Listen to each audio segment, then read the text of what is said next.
자, 무역계약의 거래 조건 해서 8대 기본 거래 조건 이렇게 돼 있는데, 사실 이걸 왜 8개를 이렇게 뽑았습니까? 라고 하면 뭐 내가 뽑은 게 아니라서, 그냥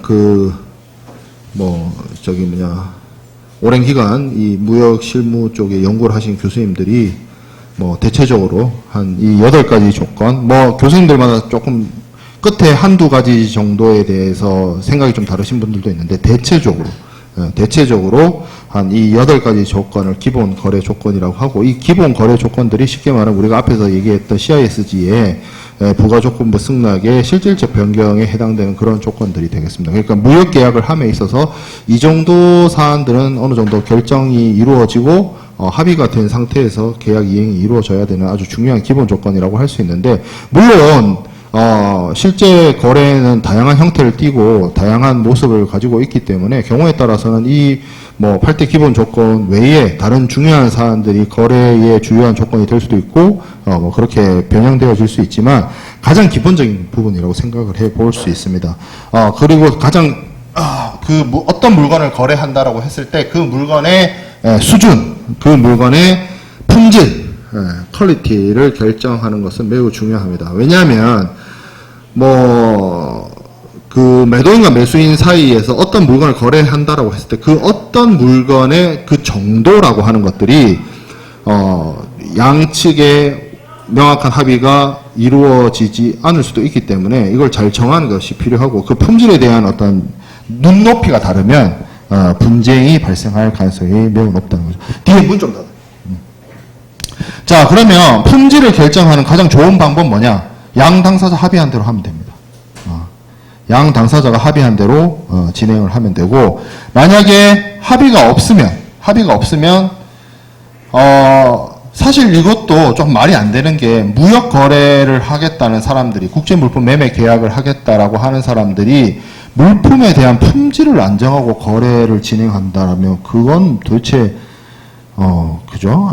그런 무책임한, 그죠? 그럴 일은 잘 없지만, 만에 하나라도, 그럼 어떡하느냐. 그러면, 중거법, 예를 들어서 CISG나 이런 것에서 규정되어 있는, 품질 결정 기준을 주로 따르면 되는데, 그럴 일은 잘 없습니다. 본 적이 없어요. 자, 그래서 보통 그러면 품질에 대해서 어떤 방식으로 무역 거래를 할 때 결정을 해서 진행이 되느냐라고 살펴보면, 첫 번째가, 견본에 의한 매매를 전통적으로 많이 사용을 했습니다. 그러니까 쉽게 말하면 이런 걸로 만들어줘. 샘플을 사용을 하는 거죠. 그래서 샘플을 제시를 해서 그 샘플과 동일한 수준의 제품을 생산하거나 조달해가지고 거래를 하는 그런 것인데, 여기서 유의해야 할 점은 여러분들이 무역의 이해에서도 한 번씩은 이야기했을 거라고 생각이 드는데, fully equal to sample 이런 표현은 되게 위험하다. 꼬투리 잡힐 수가 있기 때문에 about, 약 이런 표현들을 써서 대체로 비슷한 물품을 인도하는 것을 바람직하다고 볼 수 있습니다. 실제 물품 매매를 할 때 사용되어지는 샘플의 경우에는 여러 가지 샘플들이 사용되어질 수가 있는데, 매도인이 물건을 파는 사람이 물건을 사는 사람한테 이렇게 줄게라고 할 수도 있고, 아니면 물건을 사는 사람이 이렇게 만들어줘라고 할 수도 있죠. 그러면 보내는 사람이 누구냐에 따라서 매도인 샘플이 될 수도 있고 매수인 샘플이 될 수도 있습니다. 그리고 이게 청약과 승낙처럼 이렇게 만들어줄게 해놓고 보내놓고 보니까 좀 아니야. 그래서 아니야, 요걸로 다시 보내줘. 요 정도 수준으로 다시 해줘라고 해서 변경 같은 걸 요구할 수도 있어요. 그러면 이게 이제 처음에 보내진 거는 오리지널 샘플이 될 것이고, 거기에 대해서 조금 수정을 가하게 되면 카운터 샘플이 될 수도 있습니다. 그리고 샘플을 통해서 거래를 했는데 실제 물품이 운송이 된 이후에 물건을 비교를 해봤는데 뭔가 좀 달라. 그래서 이게 샘플하고 다르다 이렇게 해가지고 분쟁이 생길 수 있죠. 그래서 기준이 되는 샘플을 삼기 위해서 사용되는 게 여기 나와 있는 것처럼 키핑 샘플 이런 것들이 될 수도 있고, 아니면 생산을 다른 제3자가 한다라고 하면 그 생산자한테 이렇게 만들어주세요라고 보내는 것이 제3자 샘플이 될 수 있습니다. 그리고 여기서 좀 주의해야 될 게 선적 견본이라는 게 있는데, 선적 견본은 뭐냐면 물품을 만들잖아요. 그 만들어진 것 중에 하나를 빼가지고 보내주는 거예요. 그러면 실제로 선적된 물품 중에 실제 선적된 물품 중에 일부를 견본으로 보내는 거죠. 뭐 그러면 이게 먼저 도착할 수 있다라고 한다면 그 매수자, 수입자 입장에서는 내가 받을 물건의 전체적인 퀄리티를 미리 확인할 수 있는 부분이죠. 자, 샘플에 의한 매매가 이루어질 수도 있고 상표에 의한 매매도 잘 이루어집니다. 국제적으로 널리 알려진 제품들, 명품이라든지 뭐 여기 나와 있는 것처럼 뭐 유명한 전자제품들, 뭐 아이폰, 뭐 이런 것들은 그 브랜드 자체가 상표이고 상표 자체가 품질인 거죠. 자, 그리고 규격에 의한 매매일 수 있습니다. 이게 소비자 제품이 아니라 예를 들어서 뭐 부품이라든지 아니면 범용성 부품이라든지 여기서 말하는 범용성 부품이란 건 뭐냐면 여러분들 그 어떤 기계나 들어갈 수 있는 제품들 있죠. 뭐 예를 들어서 베어링이라든지 볼트, 너트 같은 것들 있잖아요. 그런 것들은 이게 글로벌 스탠다드한 규격을 맞추는 게 중요해요. 그래서 여기서 얘기하고 있는 뭐 ISO라든지 코리안 스탠다드라든지 뭐 그런 어떤 국제 기준, 국제 규격에 맞는 제품을 생산해서 보내는 것이 굉장히 중요합니다. 자, 명세서에 의한 매매도 있을 수 있습니다. 여기서 말하는 명세서라고 하는 것들은 설명서라든지 아니면 설계도라든지 예를 들어서 뭐 선박 같은 경우에는 실제로 만들어지는데 너무 오래 걸리는 물품이다 보니까 샘플을 만들 수가 없고 뭐 그렇죠. 예, 그렇기 때문에 그 설계도 이런 것들을 이용을 해서 거래를 한다. 자, 그 다음에 표준품에 의한 매매가 있습니다. Sales by Standard라고 하는데 이 표준품에 의한 매매는 여러분들 이게 표준품에 의한 매매가 되는 물건들이 있어요. 어떤 물건들이 되냐면 농림축산물 같은 것들이 돼요. 공산품은 해당이 안 돼요. 이거에 속지 마세요. 그러니까 표준품이란 게 예를 들어서 자 공장에서 찍어내는 물건이라고 칩시다. 샘플대로 만들어 주세요. 샘플대로 만들 수 있어요.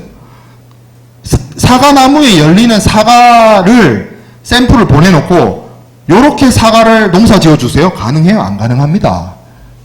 불가능해요. 아니 그러니까 작년의 날씨와 올해의 날씨가 얼마나 다른지 여러분들 겪어봤잖아. 그렇죠? 대한민국의 날씨가 이러면, 대한민국의 사과 농사, 뭐, 벼농사, 뭐, 작년하고 다를 거예요, 결과가. 그러면 이거를 대중할 수가 없어요. 샘플로 할 수 없어요. 농산물이나 수학 예정 물품이나 뭐, 수산물이나, 이런 것들은. 그러면 어떻게 하느냐? 대체적으로 요 정도 퀄리티는 담보해 주세요. 정도로 거래를 할 수밖에 없습니다. 그때 사용되는 것이 여기 세 가지 정도가 있는데 첫 번째가 페어 에버리지 퀄리티입니다. 페어 에버리지. 그러니까 중품 정도는 해줘. 주로 뭐예요? 과일, 차, 강물, 면화, 곡물, 그죠? 중품 정도는 확보해줘, 담보해줘. 그게 이제 페어 에버리지 퀄리티고 판매 적격 품질은 굿 머천더블 퀄리티라고 하는데 시장에 수입을 해서 수입국 시장에 팔아먹을 수 있을 정도는 돼야 돼. 상품성은 있어야 돼. 정도가 굿 머천더블 퀄리티예요. 주로 뭐 어떤 것들 냉동 어류 같은 게 사실 이게 뭐 농사야 그래 땅에다가 하는 거니까 어디 도망 안 가고 있을 텐데 뭐 그 어업 같은 경우 생각을 해봐요. 그게 뭐 예를 들어서 뭐 민어다 그러면 민어가 70cm짜리가 잡힐 수도 있고 80cm가 잡힐 수도 있고 50cm가 잡힐 수도 있고 깡 칠 수도 있는 거 아니야. 이건 진짜 대중이 없는 거야. 그렇지만 민어를 잡았을 때 그게 시장 가치가 있을 정도의 판매 가치는 있어야 될 거 아니야. 30cm 민어를 가지고 시장에 올릴 수가 있겠어요? 안 된단 말이야. 그렇죠? 그래서 해당 시장에서 판매를 할 수 있는 정도여야 한다. 이거는 견본의 문제가 아니에요. 이런 물품들은.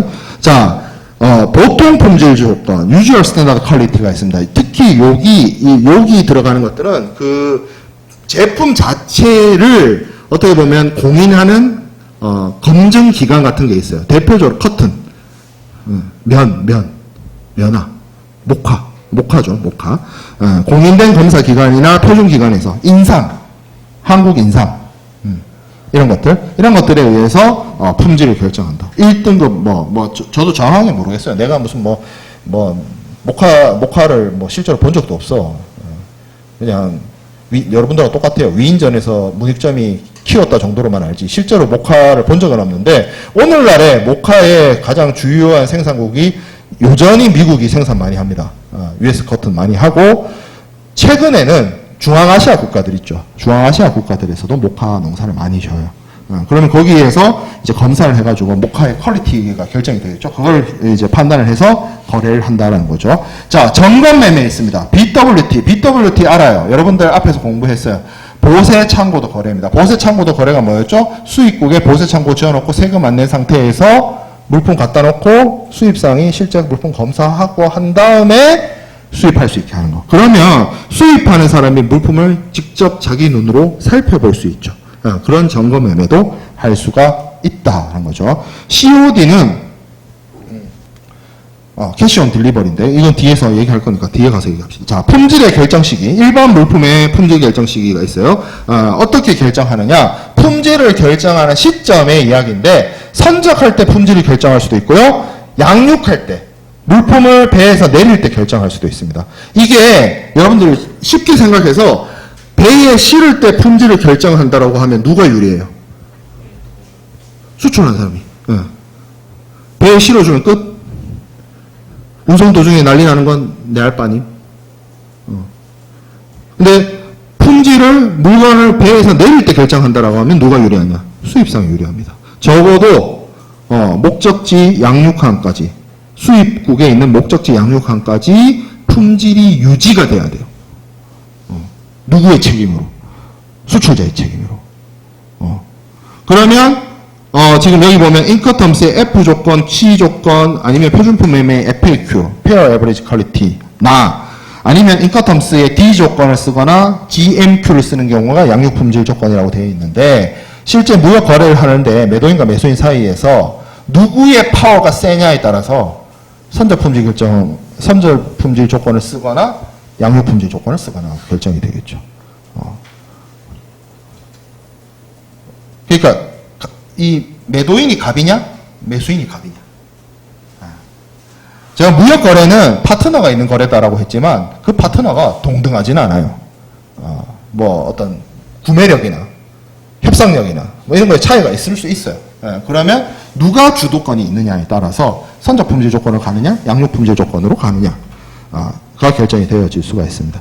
자, 곡물의 품질 결정 시기. 곡물의 품질 결정 시기는 제가 따로 이렇게 빼놨는데 왜 그러냐면 이게 곡물이라고 하는 것 자체가 뭐 제가 아까 농산물 사과 얘기를 했지만 사실 그 벼 같은 경우에는 뭐 흉년이 들어도 풍년이 들어도 맛이 비슷해요. 맛이 비슷합니다. 물론 저 쌀이 이게 올해 저희 그러니까 추석 때 그 얘기를 하더라. 참 우리 모친께서 70 넘은 우리 모친께서 햇살로 지은 밥이라 밥맛이 좋다라고 하는데 난 모르겠더라. 햇반을 데워 먹으나 그의 농사 지은 쌀로 직접 한 밥이나 난 잘 모르겠어요. 근데 뭐 품질의 차이가 그렇게 크지는 않습니다. 근데 이게 이제 곡물이라는 거를 해상 운송을 하다 보면 이 쌀 같은 건 그래도 좀 나아. 왜냐면 이게 나달로 되어 있으니까. 근데 서양 사람들, 서구권 사람들이 가장 많이 이용하는 곡물은 밀이죠. 밀은 가루 상태에서 운송을 해요. 가루 상태에서 운송을 하면 무슨 문제가 생기냐면 바다에서 운송을 하다 보면 이제 바다의 습기가 문제가 됩니다. 그래서 여기 보면 테일 케일이라고 있어요. 테일 케일. 이거는 뭐냐면 매도인이 약정한 물품을 선적 시까지만. 그러면 운송 도중에 해수에 의해서 피해를 입는 거에 대해서 수출자인 매도인이 책임진다, 안 진다? 안 진다. 테일 케일. 자, 라이 텀인데, 라이가 호밀입니다. 호밀. 호밀. 맥주 만들 때 쓰는 호밀. 자, 러시아 호밀 거래에서 유래한 건데, 물품의 도착 시 손상되어 있는 경우에 매도인이 변상을 해준대요. 이건 뭐예요? 양육 품질 조건입니다. 테일 케일이 선적 품질 조건이면 라이텀은 양육 품질 조건입니다. 그럼 세 번째, 시 데미지드. 이거는 뭐냐면 선적 품질 조건인 건 맞아요. 근데 해상 운송 도중에 바닷물에 의해서 품질에 손상이 발생한 거에 대해서 매도인이 이것은 해결해 준다. 조건부. 조건부 선적 품질 조건이에요. 이렇게 결정할 수 있습니다. 그러니까 곡물을 수출입을 하는 사람들 사이에서는 매도인과 매수인 사이에서 물품의 품질을 결정을 해야 될 거 아니야. 어느 정도 품질을 결정하는 것이 그러니까 중요한데, 특히 이 곡물 같은 경우에는 품질이 그 퀄리티의 높낮이보다 시점이 중요한 거예요. 선적 시점이냐, 양육 시점이냐. 그렇죠? 아이폰 같은 공산품은 비행기에 실을 때, 비행기에서 내릴 때 품질 차이가 별로 없어요. 그렇겠지.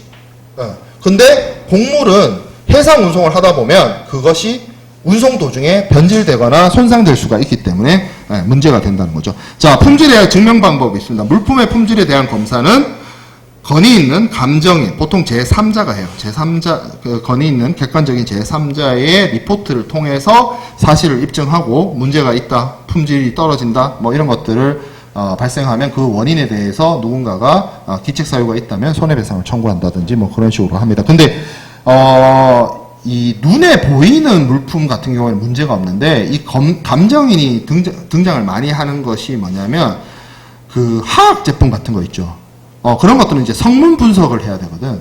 그런 것들이 좀 뭐 실제 수출입하는 과정 속에서 문제가 되기도 합니다. 자, 두 번째 퀀티티. 두 번째 Q죠. 수량입니다. 수량. 몇 개 살 건지를 결정을 해야죠. 무슨 오마카세도 아니고 무역 거래를 하는데 주는 대로 다 받을 수는 없잖아. 내가 100개 필요하면 100개만 달라 해야지. 자, 그래서 이거는 굉장히 중요합니다. 무역을 거래하는 당사자들 사이에서 무슨 시장에서 물건 사는데 10개 사니까 한 개 더 껴주고 이런 거 아니에요. 정확하게 거래해야 될 거 아니에요? 그래서 수량은 어떻게 하느냐? 합의한 게 제일 중요합니다. 100개 샀다. 1000톤 샀다. 뭐 20톤 샀다. 뭐 이렇게 정하는 게 중요합니다. 그리고 뭐 UCP 600, 뭐 신용장을 통해서 무역 거래를 하는 경우가 있기 때문에 대금 결제 방법을 신용장으로 사용한다라고 하면 UCP 600에 의해서 수량이 결정되어 줄 수가 있어요. 왜냐하면 퀄리티는 신용장을 이용해서 UCP 600에 영향을 받는다는 얘기를 안 했는데, 제가 왜 퀀티티는 신용장을 이용을 해서 대금 결제를 하면 UCP 600에 적용을 받을 수도 있다라고 하느냐? 이 수량이 뭐에 영향을 줘요? 무역 대금에 영향을 줘요. 10개 사는 것보다 100개를 사면 가격을 10배를 더 줘야 될 거 아니야. 몇 개를 사느냐가 무역 대금을 결정하는 방식인 거죠. 그렇기 때문에 UCP 600하고 좀 관련이 되어질 수가 있습니다. 자, 수량을 결정하는 방법. 톤을 쓰죠, 톤 씁니다. 벌크 화물 중에는 톤 쓰는 게 많아요. 근데 뭐 여러분들이 무역의 이해 시간에도 배웠다시피 톤에 세 종류가 있습니다. 롱톤, 숏톤, 메트릭톤이 있고, 메트릭톤이 여러분들이 알고 있는 그 1000kg가 1톤인 미터법에 의한 톤이고, 야드 피트를 쓰는 영미권은 이렇게 톤에 대한 그 개념이 조금 다릅니다. 자, 용적의 단위 큐빅미터, 세제곱미터라고 하죠. 세제곱미터. 세제곱미터를 쓰거나 세제곱피트를 쓰거나 뭐 할 수가 있겠죠. 액체 같은 경우에는 많이 들어봤을 거예요. 배럴. 이거 원유 거래할 때 많이 쓰는 겁니다. 배럴. 그리고 곡물의 경우에는 부셜 이런 것도 쓰는데, 곡물은 이것도 쓰지만 톤도 많이 써요. 왜냐하면 이제 벌크 화물 상태에서 거래를 많이 하기 때문에. 자, 개수 원더즌. 원더즌이면 몇 개야? 12개죠. 원더즌이 몇 개인지는 외울 필요가 없습니다. 왜냐하면 크리스피 크림 도넛을 가면합니다. 한 더즌 주세요 하면 12개를 줍니다. 도넛을. 그죠? 자, 그로스는 12더즌이에요. 그러면 12 곱하기 12 하면 되죠. 그죠? 그리고 뭐 스몰 그로스와 그레이트 그로스가 있습니다. 뭐 그거는 뭐 여러분들이 뭐 그냥 이거는 그냥 뭐 외울 필요도 없고 이런 게 있다 정도로만 하면 되고, 포장, 베일이라든지 포대, 백, 배럴, 번들 뭐 이런 것들 사용되어질 수도 있고, 섬유 같은 거 거래할 때 길이를 통해서 거래하는 경우도 있습니다. 뭐 몇 미터니, 몇 야드니, 몇 인치니 면적이 쓰이기도 하고. 그리고 실제 무역 거래에서 많이 또 사용되는 게 컨테이너가 표준화된 운송 용구로서 사용이 되기 때문에 20피트 컨테이너를 쓰느냐, 40피트 컨테이너를 쓰느냐, TEU, FEU 이런 것들이 실제로 많이 사용이 되고 있죠. 자, 수량 표현의 방법 볼게요. 포장 단위 상품이나 개체 물품의 경우에는 정확히 수량을 표시하면 됩니다. 이게 무슨 얘기냐면 공산품 같은 경우에는 몇 개로 이야기할 수 있는 거 있잖아요. 초코파이 10,000개, 아이폰 100개, 삼성 TV 50대, 이렇게 얘기할 수 있는 거 있죠. 그럼 정확하게 그 카운트된 숫자를 얘기를 하면 돼. 쉽죠. 쉽죠. 근데 문제는 뭐냐면 그렇게 셀 수 없는 물건들이 문제죠. 벌크 화물. 그걸 이제 벌크 화물이라고 하는데, 벌크 카고에 있어서는 이게 이제 좀 융통성이 필요해요. 가부족을 허용을 해 주어야 됩니다. 기본적으로 UCP 600에서는 특별하게 어떤 명시적 조건을 걸지 않으면 통상적으로 5% 가부족을 허용을 해줍니다. 예를 들어서 무슨 10톤이라 했다라고 하면 5%니까 얼마예요? 9.5톤 뭐까지, 아니면 10.5톤까지 이렇게 허용을 해주는 거. 그 오차의 범위를 인정을 해주는 거죠.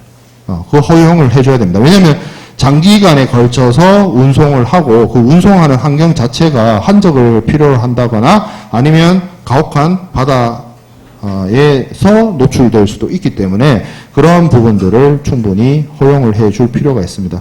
자, 중량을 결정할 때 이 방갈로 3번에 있는 건 뭐냐면 포장을 무게에 잴 거냐 말 거냐. 포장을 물건에 잴 거냐 말 거냐. 외포장, 내포장, 충전물, 물품 다 더한 걸 그로스 웨이트라고 합니다. 내부 충전물이라는 게 뭐냐면 여러분들 그 택배 같은 거 받아보면 깨질 만한 거에 보면 그 안에 완충 역할을 해주는 요새는 신문지 아니고 뭐라 그래요? 이게 종이 같은 거 이렇게 칼집 내가지고 이렇게 싸가지고 보내는 경우 있잖아. 그걸 이렇게 보낸단 말이에요. 그거까지 다 잰 거예요, 무게를. 자, 그 다음에 net weight라고 하는데, 이건 이제 소매하는 물품의 경우에 필요로 한 건데, 그 외포장재를 까고, 안에 내부 물품만 하는 거고, net weight가 있어요. 이거는 진짜 포장을 완전히 제외하고 물품의 순수 무게를 그러니까 소포장 단위까지, 이렇게 생각해 봅시다. 골판지 박스에 이만큼 비누가 들었는데, 그거 통으로 재면 그로스 웨이트이고, 그 외포장재 뜯어내고 비누가 이렇게 개별 포장돼 있을 거 아니야? 그거를 재면 내 웨이트이고, 그 개별 포장돼 있는 비누의 그 마지막 진짜 그거 까면은 이제 물 닿으면 이제 비누 녹아. 그거까지 꺼내서 무게를 재면 net weight가 되는 거예요. 이해하기 쉽죠? 자, 수량도 중요합니다.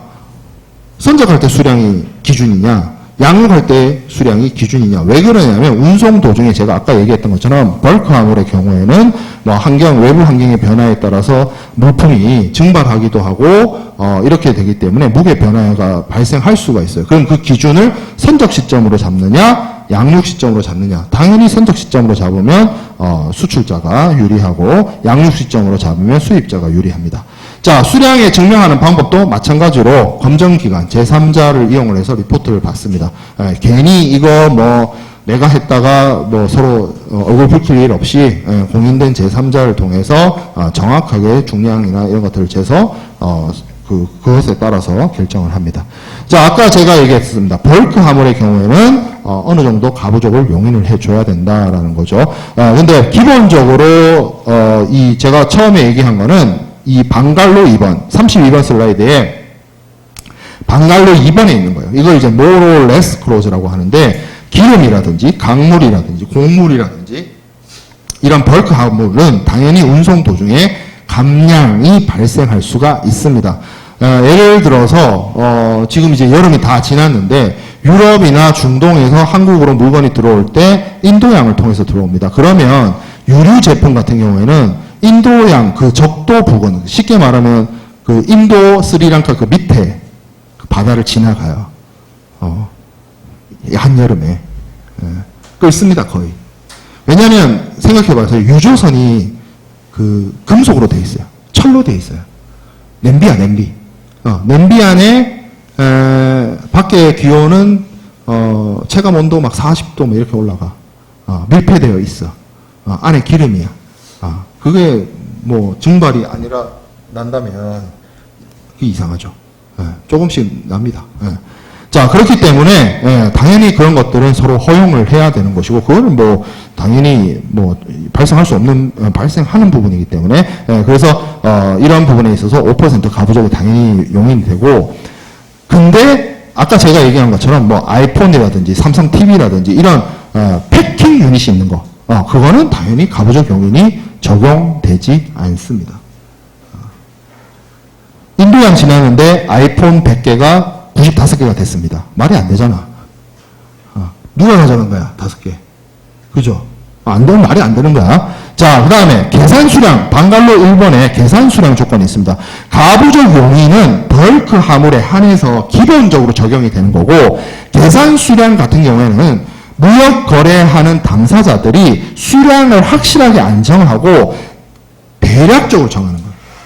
대략적으로 정할 수 있습니다. 이렇게 about이라는 표현을 쓴다든가 approximately 같은 단어를 써요. 그러니까 수량을 정할 때 뭐 100톤 이렇게 정해야 되는데 그렇게 안 정하고 about 앞에 붙이는 거야. 그러니까 매도인과 매수인 사이에서도 어림짐작으로 근사치 값으로 무역 거래를 하는 거죠. 그거 허용이 될 수 있습니다. 그런 경우에는 계산 수량 조건이라고 하고, 이 경우에는 계산 수량 조건이 적용이 되는 경우에는 10% 플러스 마이너스가 허용이 됩니다. 이거는 매도인과 매수인이 그렇게 하기로 해서 그렇게 합의해서 쓰는 거야. 그냥 매도인하고 매수인 사이에 합의도 없는데 나는 10% 플러스 마이너스 될 거야 하면서 그냥 보내는 거 아니에요. 이해되죠? 무슨 말인지. 그리고 제가 UCP 600에서 이렇다라고 했는데 꼭 UCP 600을 안 쓰고 신용장 거래를 안 하고 예를 들어서 대금 결제 방식을 송금 방식으로 하는데 가부족 용인이 허용이 됩니까? 그러면 그거는 매도인과 매수인 사이에서 그 거래되는 물품에 따라서 당사자들이 합의하면 돼. 예. 우리가 곡물 거래하는데 뭐 정확하게 뭐 몇 그램까지 맞출 거야? 못 맞춰. 그러면 어느 정도 거래를 하는 계약 체결을 하는 단위에서 수량을 정하는 시점에서 그런 어떤 가부족을 어느 정도 허용할 것인지를 매도인과 매수인 사이에서 결정을 하면 됩니다. 자, 그 다음에 대금 결제 조건, 페이먼트 텀이 있습니다. 자, 대금 결제는 기본적으로 대금 결제를 어떤 방식으로 할 것이냐, 언제 할 것이냐, 그리고 어떤 통화를 사용할 것이냐에 대해서 합의를 합니다. 당연히 당사자들 사이에서 합의를 해야 되겠죠. 이거 합의 안 하고 거래를 한다는 것 자체가 말이 안 돼요. 대금 결제 방법 보겠습니다. 현금 결제를 할 수도 있어요. 현금 결제. 제가 앞에서 BWT하고 COD가 나왔었는데 COD가 캐시 온 딜리버리라고 하는 방식이에요. 이 C로 시작하는 애들이 세 가지가 있습니다. 첫 번째, 캐시 with 오더입니다. 말 그대로 직역하면 캐시하고 함께 뭐가 가요? 오더가 가요. 뭐예요? 주문함과 동시에 현금 주는 거예요. 최고 좋죠. 바로 현찰 박치기. 주문과 동시에 현금 결제가 하는 조건. 아마 이게 무역 거래 실제로 하시는 사장님들 얘기 들어보면 잘 없어요. 이렇게 하는데 현찰 바로 박치기 해주고 뭐 오더 하는데 잘 없습니다. 이건 진짜 어떻게 보면 수출자가 유리한 방식입니다. 자, CAD, 캐시 어게인스트 다큐먼트. 다큐먼트라는 서류, 여기서 말하는 이 다큐먼트는 선적 서류, 대표적으로 선화증권 같은 서류가 될 것인데, 이 서류의 어게인스트니까 대항해서잖아. 쉽게 말해. 대항해서 돈을 준다는 거죠. 그러니까 쉽게 말해서 돈과 서류가 막 바꿔진다는 걸 뜻합니다. 선화증권과 같은 서류들을 제시하고 거기에 대한 교환으로서 대금 지급이 이루어지는 방식이에요. 주로 어디에서 이루어지냐? 수출지에서 이루어집니다. 왜냐하면 선화증권이 물품을 선적과 동시에 발행되는, 운송인에 의해서 발행되는 서류이기 때문에 그 서류를 수출지에서 매수인이나 매수인의 대리인에 의해서 현금 박치기를 하는 그런 경우입니다. 자, 그 다음에 캐시 온 딜리버리입니다. 딜리버리가 배달이죠, 배달. 배달 왔을 때 돈 준다는 거예요. 요즘은 배달 문화가 많이 바뀌었습니다. 뭐 때문에? 배민, 요기요. 때문에 언제 결제해요? 주문과 동시에 결제하잖아. 여러분들 어렸을 때 생각해봐. 부모님이 여러분들 초등학교 다닐 때 배민이 없던 시절을 생각해봐. 여러분들 부모님이 짜장면을 시켜줬어. 그러면 돈을 언제 줘? 철가방 아저씨가 음식을 내려놓은과 동시에 돈을 받아갔죠. 그 방식이에요. 캐시 온 딜리버리. 뭐겠어요? 돈을 어디서 주겠어요? 수입지에서 줍니다. 수입지에서 물품과의 교환으로 짜장면과 현금이 교환되는 거. 자, COD 딜리버리다. 배달이다. 배민이 아니고 언제? 철가방 배달이다. 그러면 철가방 배달은 언제 돈 줬냐? 음식물이 나한테 집에 왔을 때 줬다. 그러면 COD는 수입국에서 돈을 주는구나. 이렇게 연상하면 절대 헷갈리지 않습니다. 이해되죠? 무슨 말인지? 자, LC, 신용장. 신용장은 뒤에서 중간고사 끝나기 전인가? 끝나고 나서인가? 한 주 동안 할 거예요. 한 주 동안. 신용장. 대표적인 무역대금 결제 방식입니다. 매매 당사자 외에 제3자인 은행이 개입을 합니다. 은행이 일종의 자신이 본체로서, 프린시펄로서 역할을 수행을 해서 대금 결제를 하는 방식이에요. 신용장은 여기서는 크게 설명하지 않겠습니다. 왜냐하면 뒤에서 엄청 자세하게 설명을 해야 되기 때문에. 자, 추심 방식이 있습니다. 컬렉션. 자, 추심이란 말을 많이 씁니다. 어디서 많이 쓰냐면 불법 추심. 일할 때 추심, 그 한자하고 똑같아요. 그 돈 받아낸다는 뜻이요. 돈 받아낸다는 거. 추심이란 말이. 불법 추심 어떻게 해? 그 돈 안 갚는 사람이 있어. 그러면 이제 깍두기 형아들이 가서 신발 신고 집에 들어가서 거기서 삼겹살도 구워 먹고 소란도 부리고 돈 내나 깽판 부리면 돈 내놓을 때까지 안 나가고 버티는 거죠. 약간 그렇게 해서 돈 받는. 뭐 그렇게 실제로 하란 얘기는 아니고. 뭐 그런 뭐 드라마나 이런 데서 보면 나오잖아. 불법 추심. 자, 여기서는 합법적 추심입니다. 이 합법적 추심은 누가 하느냐? 은행이 합니다. 은행이 돈을 받아주는 거예요. 여기 추심의 영어 표현이 컬렉션이거든요. 돈을 컬렉션 받아온다는 거예요. 그러면 신용장도 은행이 나서고 추심도 은행이 나서는데 뭐가 다릅니까? 신용장은 은행이 주체예요. 추심은 은행이 보조자적 역할입니다. 돈만 받아주는 역할이에요. 자, 송금 방식. 송금 방식. 송금 수표. 수표를 전달하는 방식이에요. 좀 위험해요. 위험합니다. 자, 두 번째. 우편 송금한.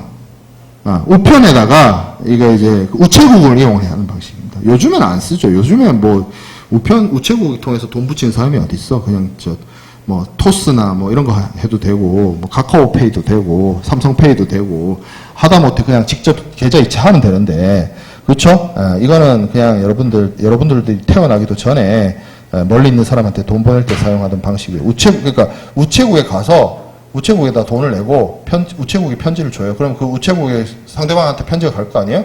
그 편지 받은 사람이 우체국에서 돈을 찾아가는 방식이에요. 뭐 그런 역사적 전통이 있는 방식이라고 생각하면 됩니다.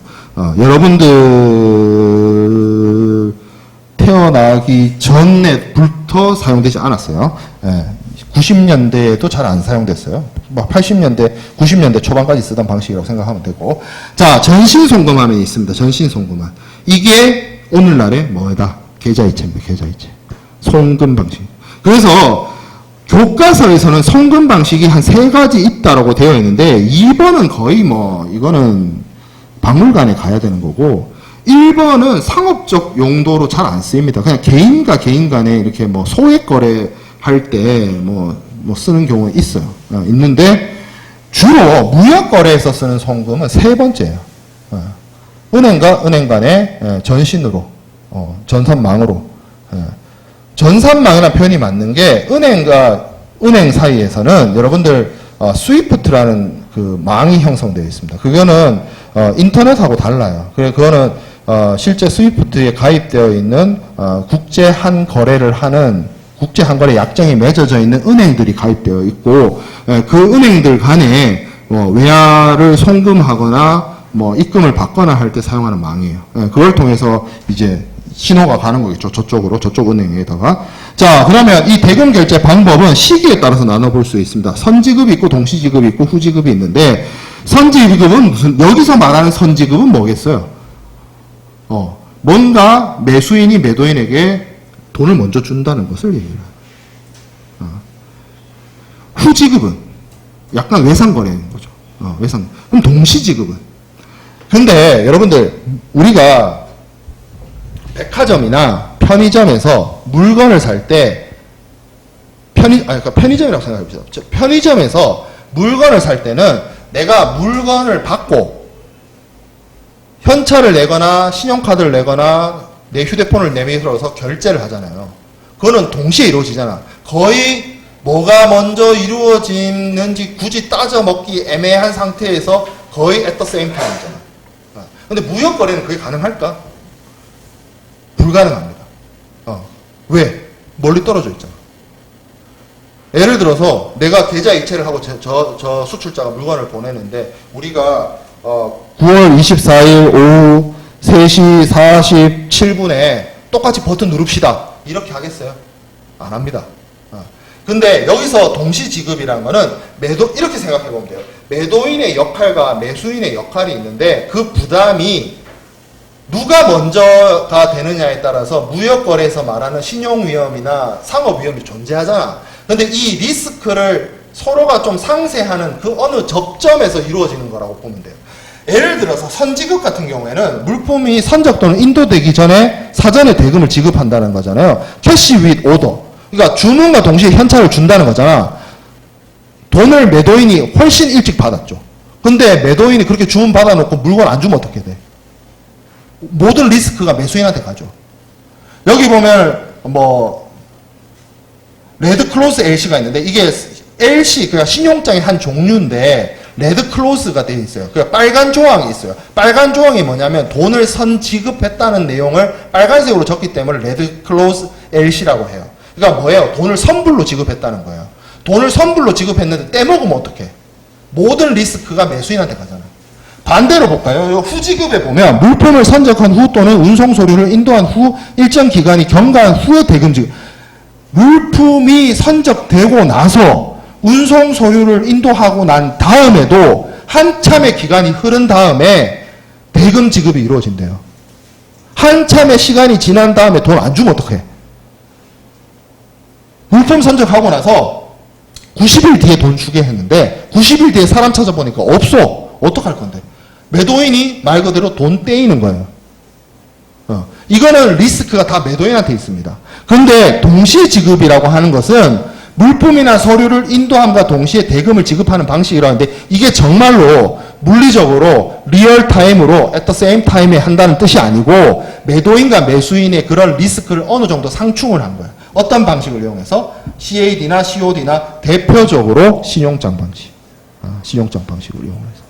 매도인도 돈 떼먹기, 그러니까 매도인도 돈을 떼먹힐 걱정 없이 물건을 보낼 수가 있고 매수인도 물건이 안 올 거라는 걱정 없이 돈을 줄 수 있는 그 어느 제도를 만들어 놓은 거예요. 그리고 그게 가장 효과적으로 만들어 놔서 무역을 하는 사람들이 전통적으로 오랜 기간 사용한 방식이 신용장입니다. 자, 그 다음에 가격 조건, 프라이스 텀입니다. 물품의 매매를 소요하되는 원가 요소를 고려해서 수출에 따른 각종 비용 및 위험을 누가 어느 정도로 부담할 것인가에 대한 조건 이렇게 되어 있는데 그렇죠. 가격이 결정돼야 되죠. 무역 거래를 하는 데 있어서 가격 결정을 하는데 우리가 수출자가 되어 봅시다. 자, 수출자가 되면 매매 가격을 결정을 해야 돼요. 아무리 매수인이 카운터 오퍼로 계속 물건 가격을 깎아달라고 요구를 하더라도 밑도 끝도 없이 깎아줄 수가 없어요. 왜? 내가 물품을 만드는데 들어가는 원가가 있기 때문에. 자, 여기 보면 기본 제조 원가가 듭니다. 당연히 들죠. 자, 물류비용 듭니다. 창고료, 운송료, 국내에서 운송료, 보관료 듭니다. 은행 수수료, 예를 들어서 신용장을 이용을 한다거나 등등등을 하게 되면 수수료를 부담을 해요. 수수료가 보통 그런 사람들 많거든. 예를 들어서 내가 120만 원짜리 물건 사는 데는 안 아까워하면서 1,200원 은행 수수료 내는 건 엄청 아까워하는 사람들이 있어요. 그런 사람들이 잘 살 거예요. 난 그렇지 않습니다.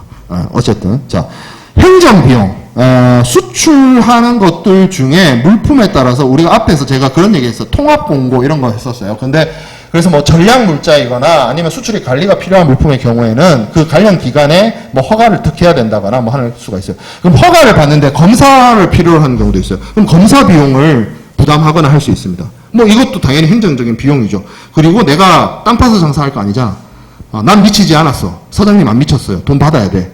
내 주머니에 뭐가 들어와야 돼. 마진도 붙여야 될 거 아니야. 그러면 이게 어느 정도 포함된 거에다가 뭐가 들어가야 돼요?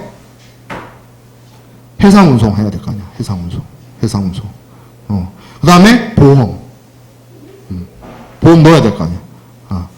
자, 그 다음에, 수입자의 경우에는 관세도 부담해야 되죠. 자, 그러면, 이렇게 생각해보자고. 보통 가격 조건을 정하는데, 무역을 하는 많은 사람들이 정형거래 조건을 가격 조건으로 씁니다. 근데 다음 시간에 우리가 정형거래 조건에 대해서 공부를 할 텐데 정형거래 조건은 그럴 목적으로 만든 애가 아니에요. 정형거래라는 거는 거래의 조건을 정형화시켰다는 게 정형거래 조건입니다. 무역 거래를 하는데 우리가 앞에서 봤던 그런 뭐 품질이든 수량이든 이런 것들과 관련해서 아니면 매도인이 어떤 일을 하고 매수인이 어떤 일을 해줘야 되고 이런 것들을 일종의 템플릿이나 플랫폼처럼 딱 정해놨다는 뜻에서 정형거래 조건을 써요. 이거는 가격 조건이 아니에요.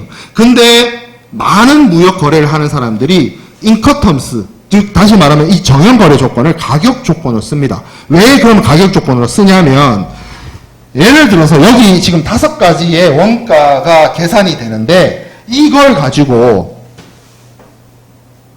내가 FOB로 거래를 하는 경우와 CIF로 거래를 하는 경우가 물품의 가격이 같을 수가 없습니다. 그러니까 FOB 거래를 하는 경우에는 요 5가지만 포함해서 판매해도 돼요. FOB면. 근데 CIF면 여기 5가지다가 아까 제가 말한 것처럼 해상 운송 비용, 보험료, 관세는 어차피 수입자가 부담할 거니까 CIF라 할지라도 그거는 내 할 바 아닌데 적어도 FOB 할 때보다는 CIF 가격이 비싸야 됩니다. 그러니까 예를 들어서 지금 여기 뒤에 마지막 페이지에 프로포마 인보이스가 있죠. 사전 인보이스죠. 사전 송장이죠. 사전 송장인데 여기 물품이 나와 있습니다. 뭐 디얼 써 해가지고 기쁘다 너에게 오퍼를 하게 돼서 뭐 쭉 나와 있습니다. 근데 여기 보면 아이템 해가지고 아이템이 뭔지 모르겠는데 HK1 이렇게 돼 있어요. 벨 체인이요. 벨 체인이고 커넥터 이렇게 돼 있어요. 브레스 로 이게 뭐 녹슬었나? 그 녹색인가 보다. 그죠? 브레스. 약간 그 악기 그 동색깔이라고 해야 되나? 그쵸? 우리 그 금운동 할 때 동메달 색깔? 그건가 보죠? 그리고 크롬 플레이트. 크롬으로 뭘 발라놨나 보네. 어쨌든, 자, 이렇게 되어 있고, 뭐, 이거 뒤에 100BA, 101BA, 이거는 아마 뭐, 품명 번호거나 뭐 이런 거고, 퀀티티가 나옵니다. 100m. 100m. 뭐 이렇게 되어 있죠? 100PCS. 뭐 이렇게 되어 있고. 자, 그 다음에 유닛 프라이스가 나와요. 골뱅이가 되어 있고, 아마 이렇게겠죠. 퀀티티가 100m니까 100m당 US 달러로 6.14불이겠죠. 그래서 어마운트 맞네. 내 말이 맞네. 밑에 오른쪽에 어마운트 해가지고 US 달러 614불 이렇게 돼 있잖아요. 그러면 퀀티티가 나올 것이고 뭐 퀄리티는 뭐 이들끼리 정해서 알아서 할 거고. 퀄리티와 관련된 거는 여기 맨 밑에 바이어 위에 보면 inspection 이렇게 되어 있죠. 뭐라고 되어 있어요? Seller's inspection to be final. 뭐 이렇게 뭐 선적지에서 뭐 매도인이 검사를 한다. 뭐 이렇게 기준이 잡혀 있네. 오케이, 그것도 알겠어. 자, 그러면 여기 유닛 프라이스의 위에 보면 6.14 위에 보면 CIF라고 되어 있어요. 여기서 이 똑같은 물건을 FOB로 거래하면 6.14보다 당연히 싸야 됩니다. 당연히 싸야 돼요. FOB와 CIF 차이가 그거예요. 그게 여러분들 확 와닿고 이해가 되면요. 사실 다음 주 수업 안 들어도 돼요. 여러분들은 FOB와 CIF를 이해하고 있는 거예요. FOB와 CIF가 어떤 차이가 있는데 FOB는 매도인이 물품을 본선 선적할 때까지의 모든 비용과 위험을 부담하는 것이고 CIF는 거기에 더해서 최종적인 매도인 목적지까지에 들어가는 운송 비용과 보험료를 매도인이 부담하는 조건이 CIF입니다. CIF 가격이 6.14란 거는 이 가격에 뭐가 들어가 있다? 계단 가격에 이게 보여지기에는 개당 가격이지만 이 CIF 가격을 책정한 매도인은 분명히 이미 사전에 계산을 했을 거예요. 내가 이 물건을 이 사람한테 보내는데 들어가는 해상 운송비, 해상 보험료가 있으니까 그걸 기준으로 개당 가격으로 그러니까 이 유닛 프라이스라는 거는 최종적인 가격을 생각해서 개수로 개당으로 가격을 쪼갠 거지 날 때부터 개당 가격이 6.14가 아니었던 거예요. 분명히 FOB로 거래했으면 6.14가 아니라 뭐 한 5달러 얼마였을 거예요. 왜? 매도인이 FOB 거래일 때와 CIF를 거래를 할 때에 매도인의 역할이 달라집니다. 뭐 때문에? 정형거래 조건에서 인커텀스에서 매도인의 역할, 매도인의 오블리게이션과 매수인의 오블리게이션을 그렇게 나눠놨기 때문에. 근데 결과적으로 매도인의 역할이 FOB에서는 요만큼이고 CIF에서는 그거보다 확장되어 있기 때문에 그 확장된 오블리게이션에 들어가는 비용을 매도인이 뭐에다가 넣어버려요? 물품 가격에다 넣어버려요. 당연한 거야. 운송비와 보험료를 매도인이 부담을 하는데 그거를 자신의 돈으로 다 한다? 여러분들 당근 거래할 때 택배를 누가 부담할 거를 갖고 싸우잖아. 왜 반반 택배를 해? 그렇잖아. 택배비 아끼려고 현장에서 만나는 거 아니야? 그렇잖아. 택배비를 내가 부담하는데 그 2,500원을 빼준다? 말이 안 되는 거죠. 택배비니까 2,500원까지 거 뭐 할 수 있는데 해상 운송료라고 생각해 봅시다. 컨테이너 하나 미국으로 보낸다고 치봅시다. 2,500원으로 될까? 아니요. 200만 원, 300만 원, 뭐 많은 경우에는 4, 500까지도 가요. 시기에 따라서, 시황에 따라서, 해상 운임에 따라서 몇백만 원 단위가 들어가요. 컨테이너 하나 보내려고 하면. 그러면 이거는 누가 부담하느냐에 대한 이슈가 있기 때문에 FOB 가격과 CIF 가격이 달라질 수밖에 없습니다. 이게 이해가 되면 다음 주 공부할 인커텀스는 여러분들 어느 정도 머릿속에 충분히 이해하고 있는 거라고 봅니다. 자, 다음 우리가 여기까지 하고 사전 제작 강의에서 무역거래의 나머지 조건들 얘기를 하고 인커텀스를 시작을 하도록 하겠습니다. 네. 지금 다음 주 화요일이 저거 쉬는 날인 거야? 확실히? 뭐 어떻게 하기로 한 거야? 그럼 3주 연속 사전 제작 강의네? 좀 뭐한데? 아무튼 잘 챙겨 듣기 바랍니다. 질문할 사항 있으면 메일로 질문해 주기 바라요. 마치겠습니다.